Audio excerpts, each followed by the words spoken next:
ஆந்திர மாநிலத்துடைய புதிய தலைநகரம், அதாவது புதுசாக பிரிக்கப்பட்ட கேபிட்டல் எது அப்படின்னு பார்க்க போகிறோம். முதல்ல இந்தியாவிலேயே முதலாக பிரிக்கப்பட்ட ஒரு மாநிலம் எது அப்படின்னா அது ஆந்திர பிரதேசம் தான். எப்போ பிரிக்கப்பட்டதுன்னா 1956 வந்து பார்த்தீங்கன்னா பிரிக்கப்பட்டது.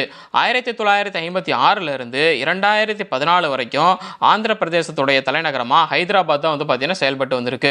2014 வந்து பார்த்தீங்கன்னா ஆந்திரா அப்புறம் தெலங்கானா அப்படின்னு 2 மாநிலமாக பிரித்தாங்க.